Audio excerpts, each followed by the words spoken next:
এর চরণে আমার কোটি কোটি দণ্ডবত প্রণিপাত।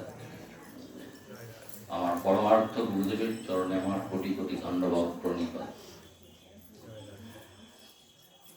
আমার শিক্ষাগুরু এবং দীক্ষাগুরু অসীম এবং অহৈতুকী কৃপায় আজ এই গীতা জয়ন্তী মহোৎসবে ষষ্ঠ অধ্যায় আলোচনার জন্য আমি আজ সমবেত হয়েছি। এখানে আমরা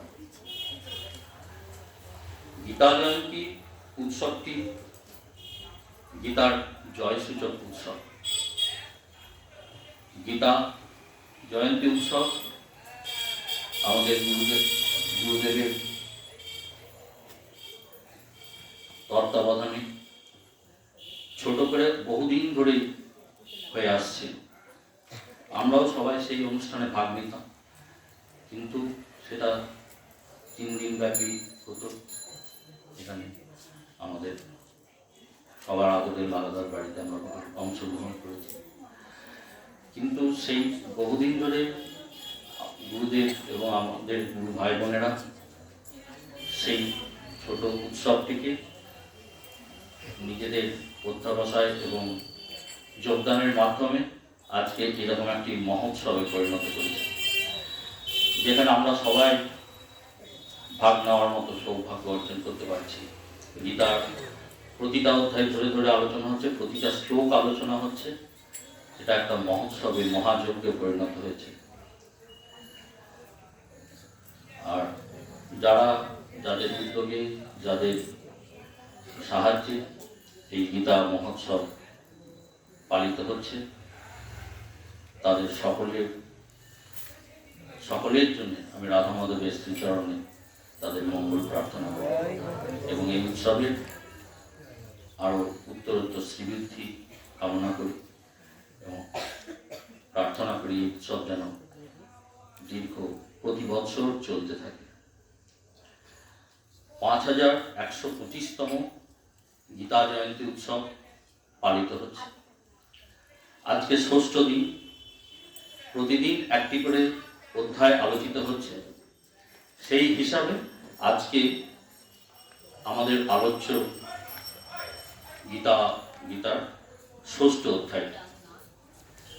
তার আগে গীতার মঙ্গলাচরণের কয়েকটি শ্লোক গীতার মাহাত্ম্য সম্বন্ধে বলার জন্য আমি সংক্ষেপে একটু আলোচনা করে তারপর আজকে যে মূল আলোচ্য বিষয় ষষ্ঠ অধ্যায়, সেখানে প্রবেশ করব।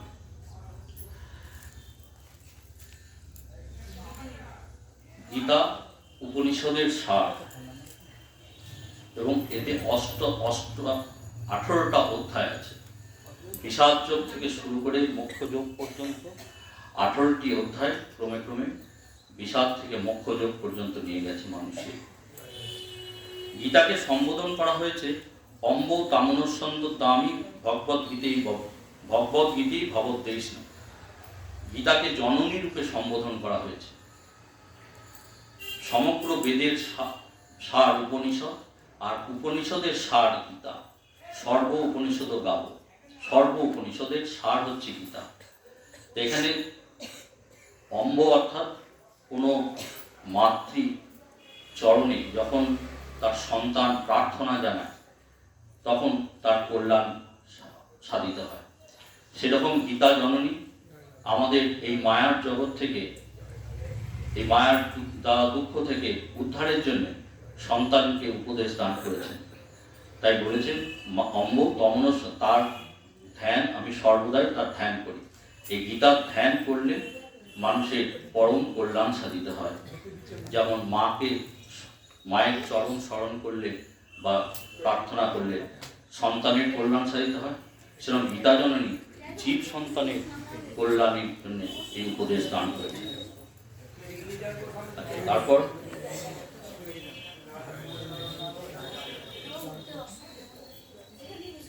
গীতার কে তুলনা করা হয়েছে সর্ব উপনিষদ সার গাব। গাব দগ্ধা গোপাল নন্দন পার্থ বৎস সুধীর ভক্তা দুগ্ধ নিতামৃতম। গীতার সর্ব উপনিষদের সার। এই উপনিষদগুলোকে গাভীর সঙ্গে তুলনা করা হয়েছে। এবং নন্দনন্দনের গ্রহণকর্তা এবং পার্থ অর্থাৎ কুন্তিনন্দন পিতাপুত্র পার্থ যিনি অর্জুন, তিনি হচ্ছেন গাভীর বৎস। সেই গাভীর বৎস থাকলে তবেই তার দুগ্ধক্ষরণ সম্ভব। সেই দুগ্ধ শুধু বাছুর পায় না, বাছুর পেয়েও আরও সমস্ত যারা পালনকর্তা দহনকর্তা তারা সকলেই উপকৃত হন। সেই রকম অর্জুন প্রশ্ন করার মধ্যে দিয়ে সেই গাভীর যেন দুগ্ধ খরিত হচ্ছে এবং সেই দুগ্ধ অমৃত রূপ। সেই অমৃত আমরা সকলেই অর্জুনের মাধ্যমে অর্জুনকে অবলম্বন করে যদিও ভগবান উপদেশ দান করেছেন যুদ্ধক্ষেত্রে, ধর্মক্ষেত্র, কুরুক্ষেত্রে, কিন্তু তাতে বিশ্ববাসী সকলেই এই জ্ঞানের দ্বারা উপকৃত হয়েছে এবং তাদের পরম মঙ্গল সাধিত হয়েছে। শুধু তখন নয়, আজ থেকে 5000 বছর আগে যে জ্ঞান দান করেছিলেন অর্জুনকে, তার আলোচনা, তার পালন, তার মননের মাধ্যমে আজও মানুষ তার পরম সুখে উন্নীত হতে পারে, পরম গতি লাভ করতে পারে। আর কি শেষের দিকে যেটা মঙ্গলাচরণের পদ, আমি আরেকটি শ্লোক বলবো। মুকং করতি বাচলং পঙ্গুম লঙ্ঘয়তে গিরিং যৎকৃপাতমহং বন্দে পরমানন্দ শ্রীমাধবম। এটি একটি বিখ্যাত শ্লোক যেটা আমরা যুগ যুগ ধরে মানুষকে তার আত্মশক্তি জাগরণের জন্য উদ্বোধিত করে আসছে। কথাটির অর্থ কি? কথাটি মানে শত ব্যাখ্যা, এর আর ব্যাখ্যার প্রয়োজন হয় বলে মনে হয় না। মুকং করতি বাচলং, যার কৃপাতে মুখ, যিনি কথা বলতে পারেন না তিনিও বাচাল হয়ে ওঠেন। কৃষ্ণ কথার অমৃত যার কথার মধ্যে প্রকাশিত হতে পারে। আর পঙ্গুম লঙ্ঘয়তে, যে হাঁটতে পারে না, পঙ্গু, যে ঘোড়া পঙ্গু, সেও তার কৃপা বলে গিরি লঙ্ঘন করতে পারে।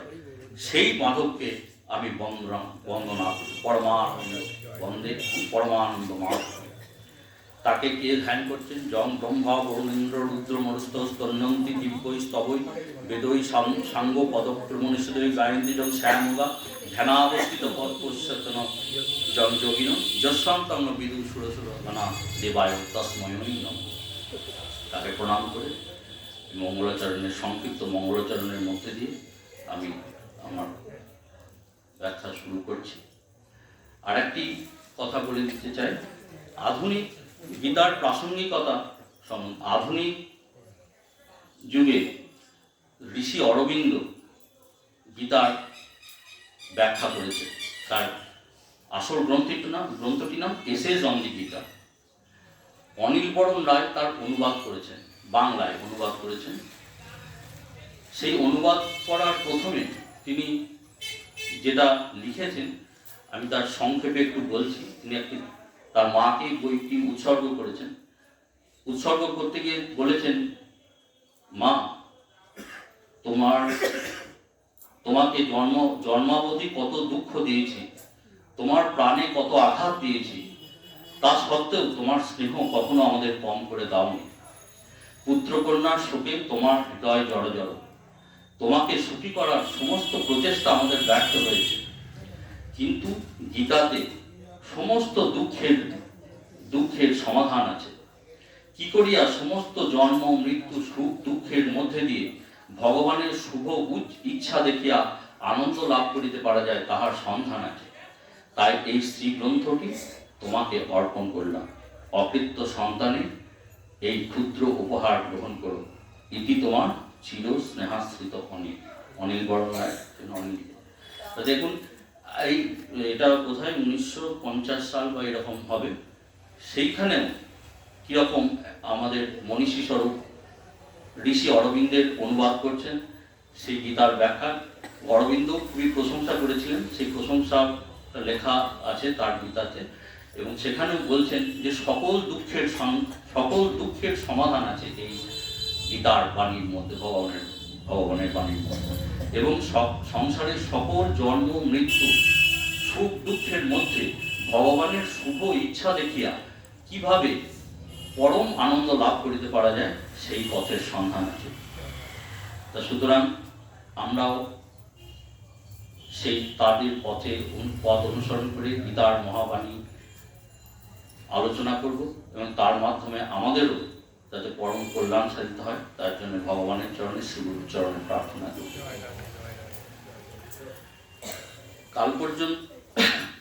কাল পর্যন্ত আমাদের পঞ্চম অধ্যায় পর্যন্ত আলোচিত হয়েছে। প্রথম অধ্যায় থেকে ষষ্ঠ অধ্যায় পর্যন্ত গীতার 3টি শতকের প্রথম শতক। এই প্রথম শতকটি হচ্ছে কর্মশতক। কর্মশতক ষষ্ঠ অধ্যায় শেষ, তারপরে ভক্তি শতক শুরু হয়েছে এবং শেষে জ্ঞান শতক। শতক অর্থাৎ 6টে করে অধ্যায় নিয়ে এক একটি শতক। প্রথমে কর্মশতক, প্রথম বিষাদ যোগ থেকে শুরু করে অভ্যাস যোগ পর্যন্ত, ষষ্ঠ অধ্যায়ের নাম অভ্যাস যোগ। সপ্তম অধ্যায় থেকে দ্বাদশ অধ্যায় পর্যন্ত ভক্তি শতক এবং ত্রয়োদশ অধ্যায় থেকে অষ্টাদশ অধ্যায় পর্যন্ত হচ্ছে জ্ঞান শতক। ভক্তি শতক মধ্যে রয়েছে বিশ্বনাথ চক্রবর্তী পাঠ তুলনা করেছেন যেন ভক্তি মহারত্ন। সেই মহারত্ন, কোনো রত্ন যেমন মানুষ একটি দুটো আবরণের মধ্যে খুব সুন্দর যত্ন করে রাখে, সেই রকম কর্মশতক এবং জ্ঞান শতকের মধ্যে ভক্তিরত্ন যে শতকটি তাকে রাখা হয়েছে এই 6টি অধ্যায়। আজকে আমরা কর্মশতকের যে শেষ অধ্যায় সেটা সামান্য আলোচনা করি। আমরা দেখি বিষাদগ্রস্ত অর্জুনকে ধর্মক্ষেত্র কুরুক্ষেত্রে রণাঙ্গন, যেটিকে ধর্মক্ষেত্রের সঙ্গে তুলনা করা হয়েছে।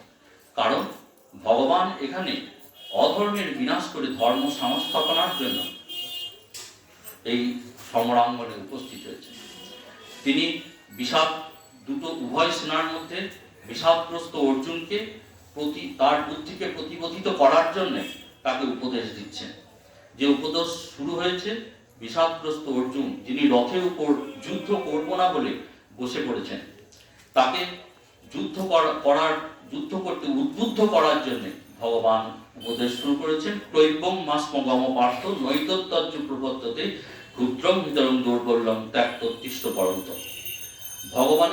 ভগবান যেন তাকে বলেন ক্লৈবং মাসমগম, তাকে ধমক দিলেন যে তোমাকে এরকম শোভা পায় না, তোমার মতো একজন বীর রথে সমরে এসে যে এত যুদ্ধ করেছে, এত পারদর্শী, সে এইরকম রথের উপর যুদ্ধ করবো না বলে বসে পড়েছে, এরকম অনার্জিত কার্য তোমাকে শোভা পায় না।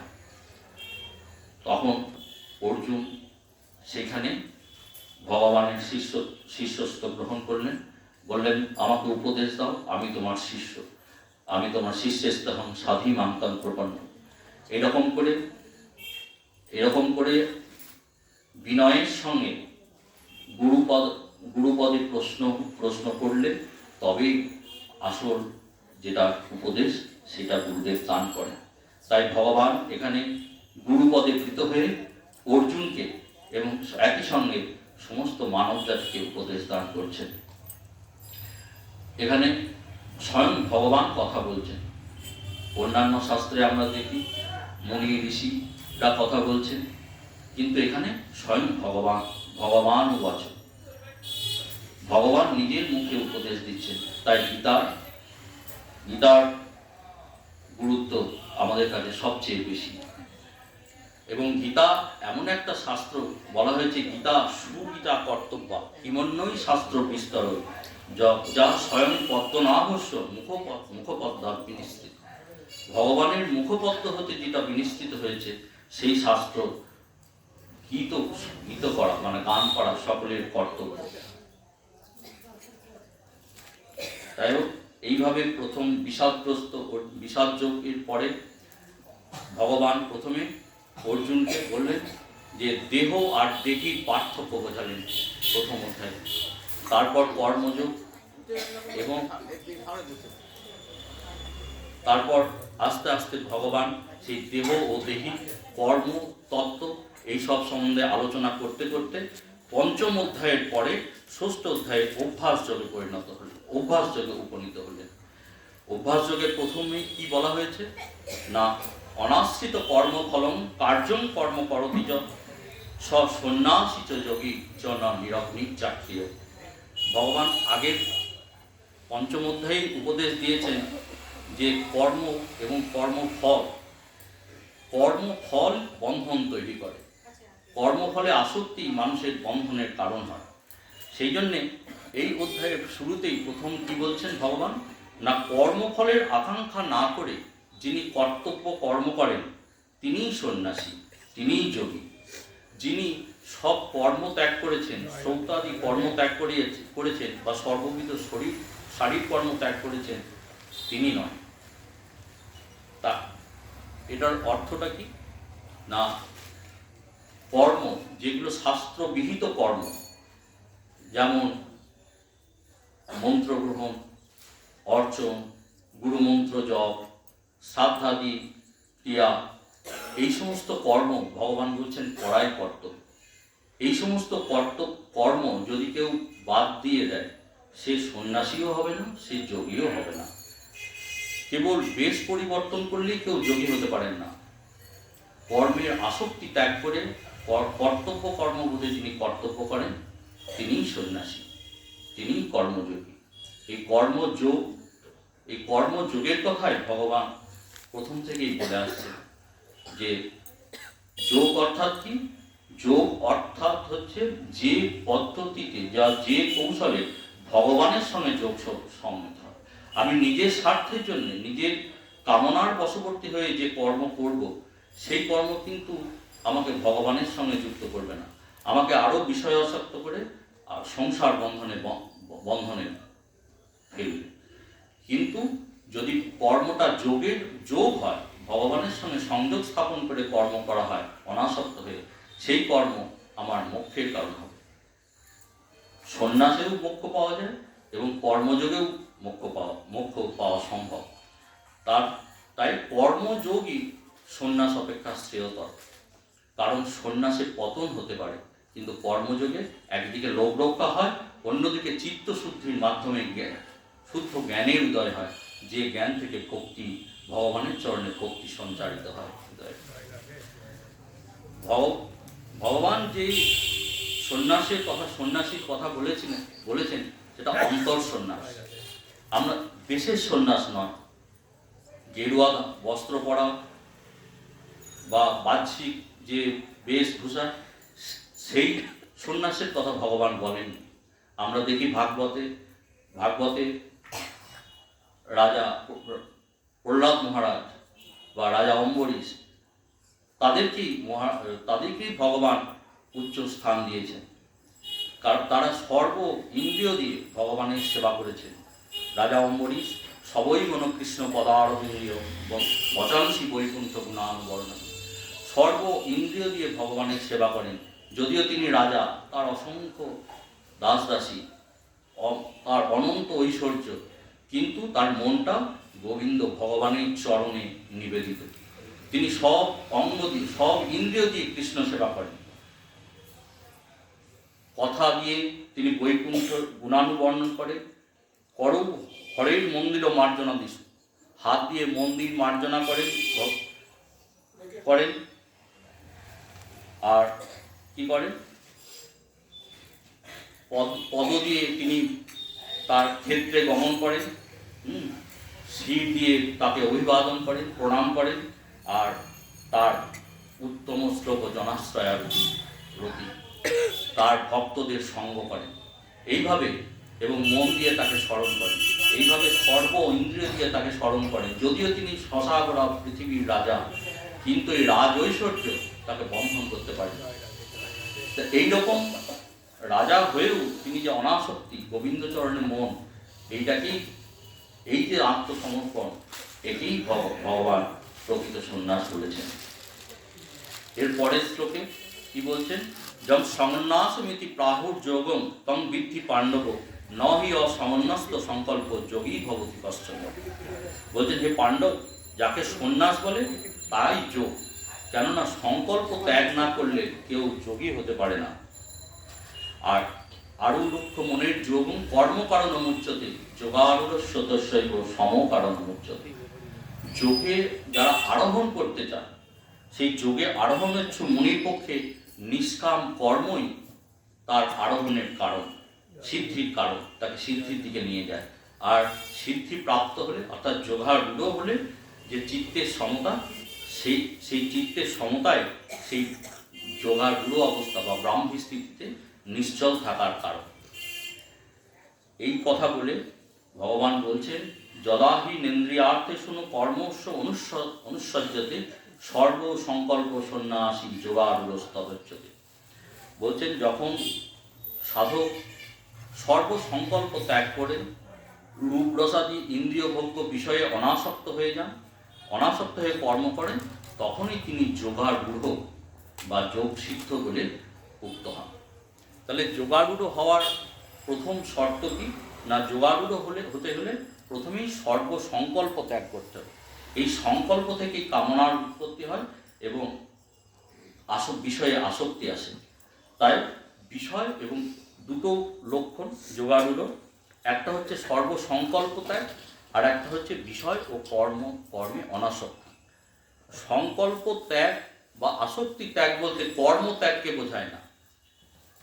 কর্মত্যাগ, কর্ম করেও যদি ফলকামনা বর্জিত হন কর্তা এবং কর্তৃত্বের অভিমান না থাকে, তাহলেই সেটাই কর্মযোগ, কর্মসন্ন্যাস, এটাই কর্মযোগীর লক্ষণ। আচ্ছা, এরপর ভগবান বলছেন, দেখো এই মন উদ্ধরেদাত্ম ন আত্মানং ন আত্মানং বসাদয়ে আত্মৈভি আত্মানং বন্ধুরাত্ম রিপুরাত্মনা। উদ্ধরেদাত্ম ন আত্মানং ন আত্মানং বসাদয়ে আত্মৈব হি আত্মানং বন্ধুরাত্মৈব রিপুরাত্মনা। বলছেন যে আত্মার দ্বারাই আত্মাকে বিষয় থেকে উদ্ধার করতে হবে। আত্মাই আত্মার বন্ধু এবং আত্মাই আত্মার শত্রু। এখানে আত্মা কথার অর্থ মন। যে মন বশীভূত হয়েছে সেই মন মানুষকে, আত্মাকে, বশীভূত মন আত্মাকে বিষয় থেকে উদ্ধার করতে পারে। কিন্তু যার মন অবশীভূত, সেই মন বিষয়ে আসক্ত করে তাকে আরও সংসার রূপে নিপতিত করে। তাই বন্ধুর আত্মা আত্মনস্তস্য জেনাত্মই আত্মনাজিত অনাত্মনস্তু শত্রুত্বে বর্তত্বায় আত্মৈব শত্রুবৎ। এই যে বশীভূত হয়েছে মন, সেই আত্মা আত্মার বন্ধু, আর অবশীভূত আত্মা কিন্তু অবশীভূত মন আত্মার শত্রু, তাকে বিষয়রূপে নিমজ্জিত করে। এবার ভগবান তার লক্ষণগুলো বলছেন কি হবে, যে বশীভূত হয়েছে তার লক্ষণগুলো কি না, জিতাত্মনা প্রশান্তস্য পরমাত্মা সমাহিত শীতোষ্ণ সুখ দুঃখেষু তথা মান অপমান। জিতাত্মা কি হয়, প্রশান্ত চিত্ত হয়, তার মনে কোনো কামনার তরঙ্গ উত্থিত হয় না, শীত দুঃখ মান অপমানে সমান থাকে। আর জ্ঞান ও বিজ্ঞান ও তৃপ্তাত্মা কুটস্থ বিজিতেন্দ্রিয় যুক্ত ইত্যুচ্চতে যোগী সমালষ্টস্ন কাঞ্চন। বলছেন জ্ঞান অর্থাৎ গুরু উপদেশ এবং শাস্ত্রাদির উপদেশজাত যে জ্ঞান, সেই জ্ঞান এবং সেই উপদেশগুলো সাধনার দ্বারা যখন তিনি অনুভবে পান, অনুভূতিতে আসে, তখন সেটা হচ্ছে বিজ্ঞান। এই জ্ঞান এবং বিজ্ঞান দ্বারা যার তৃপ্ত হয়েছে তিনি নির্বিকার হয়ে যান, তিনি জিতেন্দ্রীয় হন, নির্বিকার হন, এবং তাকেই যুক্ত অর্থাৎ যোগযুক্ত বা যোগারূঢ় বলা হয়। তার কাছে পাথর, সুবর্ণ মানে সোনা, পাথর এগুলো সবই সমান, তিনি একই দৃষ্টিতে থাকেন, তিনি সমদৃষ্টি লাভ করেন। আর সুহীন মিত্রার্য উদাসীন মধ্যস্থ বন্ধুসু সাধুস্য বিচ পাপেশু সমবৃত্ত বিশেষ। তিনি সুহৃদ, যে সুহৃদ মানে বন্ধু, মিত্র, শত্রু, মধ্যস্থ, বন্ধু, সাধু, অসাধু সকলের প্রতি সমভাবাপন্ন, এবং তিনি প্রশংসনীয়, অর্থাৎ যিনি সকলের প্রতি সমভাবাপন্ন, রাগদ্বেষশূন্য, তিনি শ্রেষ্ঠ। এই শ্লোক পর্যন্ত বলে ভগবান এইগুলো প্রাপ্তির উপায় সম্বন্ধে সংক্ষেপে বলছেন কি না, কিভাবে এই স্তরে উন্নীত হওয়া যায় না, যোগী যুঞ্জিতম সততম আত্মানম রহস্যি স্থিত একাকী যত চিত্তাত্মা নিরাশিত পরিত্য। বলছেন যোগী একাকী নির্জন স্থানে থেকে সমাধি অভ্যাস করবেন। তার পরের শ্লোকে আছে সূচৌ দেশে প্রতিষ্ঠাপ্য স্থির মাসনম আত্মনা নাত্যুচ্ছিতম নাতি নীচম চৈলাদীন কুশোত্তরম। বলছে চৈলাদীন মানে বস্ত্র কুশের ওপর ব্যাঘ্রাদি চর্ম এবং তার উপর বস্ত্র, এইভাবে আসন তৈরি করতে হবে। বৈষ্ণবদের ক্ষেত্রে বলা হয়েছে যে কুশের উপর আসন বস্ত্র পেতেই আসন তৈরি করতে হবে এবং আসন পাতার স্থানটি হবে সূচি সম্পন্ন, এবং সেখানে স্থির হয়ে বসে ধ্যান করতে হবে। এই তত্ত্বৈকাগ্রম মনোকৃত্যা যত চিত্তান্দ্রয় গৃহ উপবিশ্বাসনে যুঞ্জাত যোগমাত্র বিশুদ্ধ হয় সমং কায় শ্রিয় এবং ধারয়ন্ন চলন স্থির সংপেক্ষ নাসিকাগ্রম সংদিশাশ্চ নবলে পায়। সেখানে স্থির হয়ে বসে মস্তক ডিবাকে এক সরল রেখায় রেখে নাসাগ্রবর্তী আকাশে দৃষ্টি রেখে ধ্যান করতে হবে সেই পরম পুরুষের। এইভাবে ধ্যান করতে করতে ধ্যান অভ্যাস করতে করতে যুঞ্জন এবং সদাত্তনম যোগী নিয়ত মানস শান্তি নির্বাণম পরম মত সংস্থামদিবচ্ছ। একদিনের চেষ্টায় এটা হবে না, এটা নিরন্তর অভ্যাস করতে করতে করতে করতে মনকে যে যে বিষয়ে যায় সেই বিষয় থেকে একাগ্র করে নিয়ে এসে সমাধিস্থ অবস্থায় আনার চেষ্টা করতে হবে। এইভাবে করতে করতে অনেক দিনের চেষ্টায় তখন মন একাগ্র হয়ে সমাধিস্থ হবে। এবং এইটা করার সময় কি করতে হবে, নাত্যস্ন যোগহস্তি ন চৈতান্ত মনস্ক ন চ অতি স্বপ্নশীলস্য জাগ্রত নৈবচ। যিনি খুব জাগ্রত থাকেন বেশি সময় বা অধিক নিদ্রাশীল, তাদের এই যোগ সমাধি হবে না। যুক্ত আহার ও বিহার ও যুক্ত চেষ্টস্য কর্মসু। পরিমিত রূপ আহার বিহার যারা করবেন, পরিমিত রূপ কর্মচেষ্টা করবেন, তাদেরই এই যোগ সিদ্ধি ত্বরান্বিত হবে। এইভাবে যোগ সিদ্ধ হতে হতে যোগী অভ্যাস করতে করতে তার চিত্ত সমস্ত কামনা বাসনা রহিত হয়ে যাবে এবং তখন পরমাত্মা নিজের মধ্যে পরমাত্মাকে দর্শন করতে পারবে। এই অবস্থায় হচ্ছে ব্রাহ্মী স্থিতি। তখন তার চিত্ত কোনো রকম কামনা বাসনার দ্বারা প্রভাবিত হবে না। এবং কীরকম সেটার উদাহরণ দিয়েছেন, যথা দীপ ও নিবাতস্থ নেঙ্গতে সুপমাশ্রিতা যোগিনও যত চিত্তস্য যুঞ্জতে যোগমাত্মন। বলছেন যে নির্বাত প্রদেশে, যেখানে বাতাস নেই, সেই রকম জায়গায় যেরকম একটা দ্বীপ শিখা একদম অচঞ্চল হয়ে স্থির হয়ে জ্বলতে থাকে, সেই রকম তখন তার স্মৃতি মনের মধ্যে, তার ভগবানের স্মৃতি, তার মন তার চরণের দিকে একাগ্র হয়ে যাবে। তখন তিনি ব্রহ্ম অনুভূতি রূপ সুখ অনুভব করবেন। এই অবস্থা লাভ করলে যোগী আর কোনো লাভকে এর অপেক্ষা অধিক বলে মনে করবেন না। বলছেন জং লব্ধা চাপরং লাভং মন্যতে নাধিকং তত যস্মিন স্থিতি ন দুঃখেন গুরু নাপি বিচাল্য। এই অবস্থা লাভ করলে কোনো লাভকে আর এর চেয়ে অধিক শুভকর মনে হবে না। এই অবস্থায় কি হয়, এই অবস্থায় দুঃখ সংযোগের বিয়োগ হয় এবং ব্রহ্মের যে অনুভূতি, ব্রহ্ম অনুভূতির যে সুখ, সেই সুখ যোগী অনুভব করে। এই সুখ অনুভূতি একটি পরম আনন্দদায়ক এবং এটা এই ইন্দ্রিয় গোচর নয়, আমাদের ইন্দ্রিয় গোচর নয়।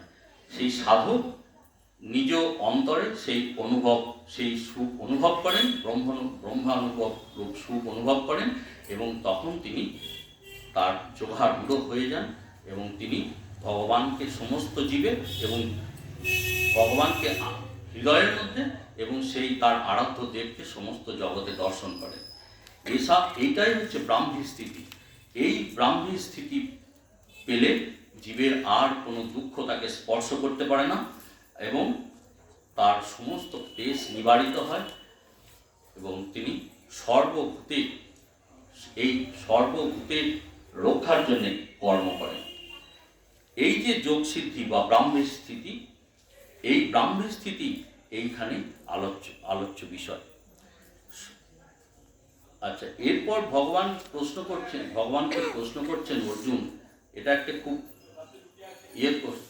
প্রশ্ন, আমাদের আমাদের মতোই মানুষের প্রশ্ন, সাধারণ মানুষের, যে প্রভু তুমি তো এই যে কথাটা বললে, আমার তো মনে হয় মন যেরকম চঞ্চল, তাতে এই সমাধি বা স্থির বেশিক্ষণ থাকে বলে আমার মনে হয় না। তা বলছেন যে যোগয়ং যোগস্তয়া প্রক্ত সাম্যেন মধুসূদন এতৎসাহং ন পশ্যামি চঞ্চলতা স্থিতি স্থিরা। 33 নম্বর শ্লোক। অর্জুন বললেন, হে মধুসূদন, তুমি এই যে সমত্বরূপ যোগতত্ত্ব ব্যাখ্যা করলে, মন যেরকম চঞ্চল, তাতে ওই ভাব স্থায়ী হয় বলে আমার মনে হয় না। তখন ভগবান বলছেন, চঞ্চলহমি মনোকৃষ্ণ প্রমাথি বলবৎ দৃঢ়ম তোৎসাহং নিগ্রহং মনে বায়ুরি বসু দুষ্করম। বলছেন যে দেখো, এই কথাটা ঠিকই, কিন্তু অসংশয় এটা ঠিক, কিন্তু অভ্যাসেন তো কমতেও বৈরাগ্যেন চিকিৎসা। কীভাবে হতে পারে? চিত্ত চাঞ্চল্য নিবারণের জন্য বৈরাগ্য এবং অভ্যাস অভ্যাস ও বৈরাগ্যের দ্বারা, বৈরাগ্যের অর্থ কি? তৃষ্ণা ক্ষয়, বিষয়ে অনাসক্তি।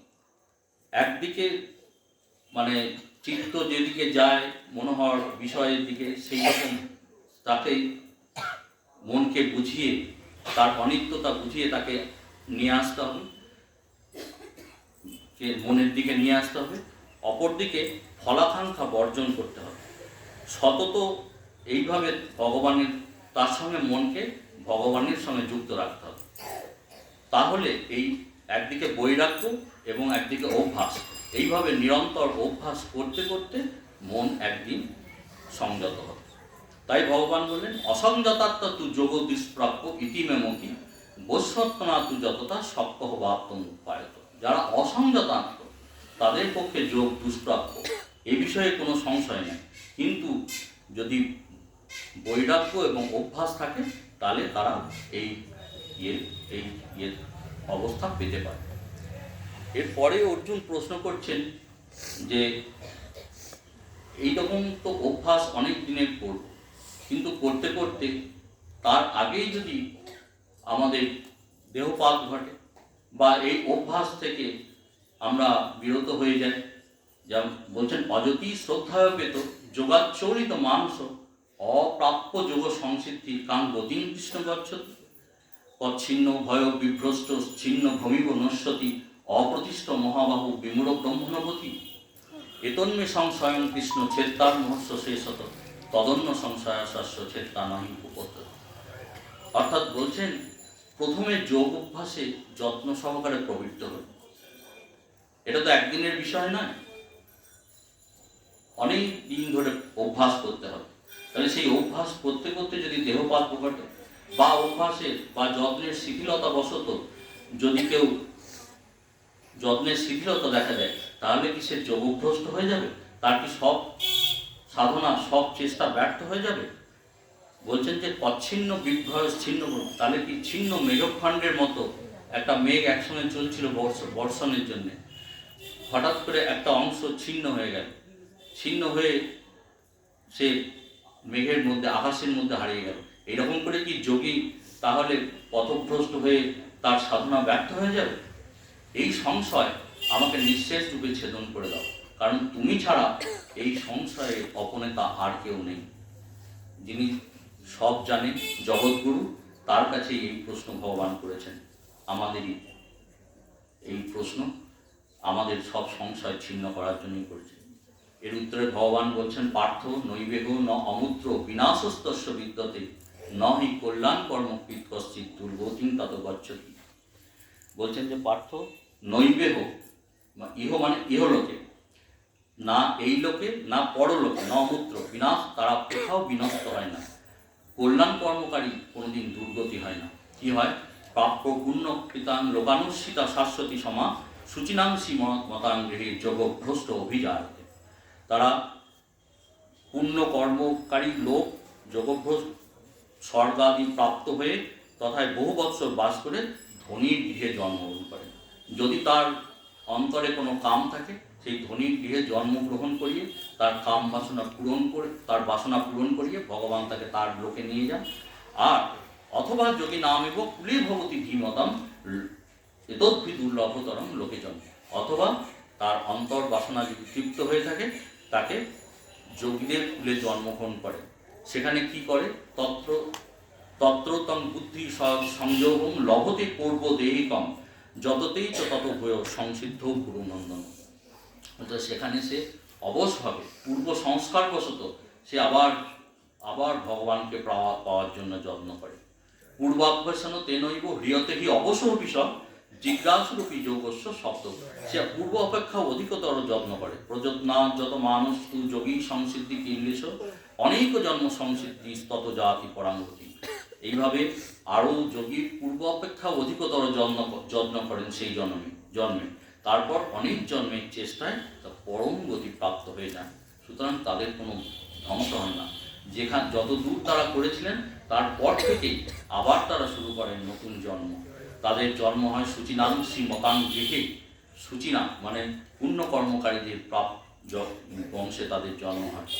এইরকম যোগী কি তপস্বীভ্য অধিক যোগী জ্ঞানীভ্য অপি মতোধিক কর্মীভ্যশ্চ অধিক যোগী তস্মাৎ যোগী ভবার্থন। তারা তপস্বী অপেক্ষা শ্রেষ্ঠ, জ্ঞানী অপেক্ষা শ্রেষ্ঠ এবং কর্মী অপেক্ষাও শ্রেষ্ঠ। তাই অর্জুন তুমি যোগী হও। এই কথা বলে ভগবান বলছেন যোগিনামপি সর্বেষাং মদ্গতেনন্তরাত্মনা শ্রদ্ধাবান ভজতি জীবাং সমে যুক্ত তম মত। বলছেন কি না, যিনি শ্রদ্ধাবান হইয়া আমাদের চিত্ত স্থাপন করে মদ্গত চিত্তে আমার ভজনা করেন, সকল যোগীর মধ্যে তিনি আমার সহিত যোগে সর্বাপেক্ষা অধিক যুক্ত। ইহাই আমার মত বা ভগবানের ঐকান্তিক ভক্তিপরায়ণ যোগী শ্রেষ্ঠ সাধক। এই কথা বলে ভগবান এই অধ্যায়ের শেষে ভগবান ভক্তির জয়ধ্বনি দিয়ে ভক্তির শ্রেষ্ঠতা প্রতিপাদন কথা শুরু করে ভগবান সপ্তম অধ্যায়ে প্রবেশ করলেন। এবং আমরা দেখতে পাই যে শেষ অধ্যায়ে ভগবানের যেটা গীতার যেটা শেষ অধ্যায় ভগবানের অন্তিম বাণী, সেখানে এই একই কথা ভগবান বলেছেন। সেটা কি না, এখানে হলো যোগিনাম কি সর্বেষাং মদ্গতেনাম প্রাপ্তনা শ্রদ্ধাবান ভজতে যোমাং সমে যুক্ত তম মত। এরপর 18 অধ্যায়ে অর্থাৎ মোক্ষযোগের এই শ্লোকে বলছেন যে সর্বগুচ্ছতম ভূয় শৃণুমে পরমং বচ ইষ্টহসিতে দৃঢ়মিতি তত বক্ষামি তেইতম। আমি তোমাকে সর্বগুচ্ছতম কথা বলছি, কারণ তুমি আমার অত্যন্ত প্রিয়। কি সর্বগুচ্ছতম কথা? মন্মনা ভব মদ ভক্ত মদ চাজি মাং নমস্কুরু মামই বৈশ্যসী সত্যন্তে প্রতি জানি প্রিয়সী। অর্থাৎ তুমি একমাত্র আমাতেই চিত্ত রাখো, আমাকে ভক্তি করো, আমাকে পূজা করো, আমাকে নমস্কার করো। আমি সত্য প্রতিজ্ঞাপূর্বক বলিতেছি তুমি আমাকেই পাইবে, কেননা তুমি আমার প্রিয়।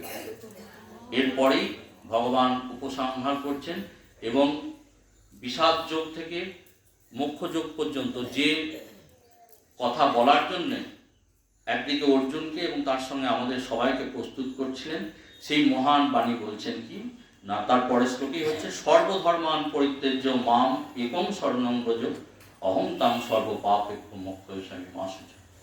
অর্থাৎ তুমি সব ধর্ম ত্যাগ করে একমাত্র আমারই শরণ নাও, আমি তোমাকে সকল পাপ থেকে উদ্ধার করব, শোক করো না।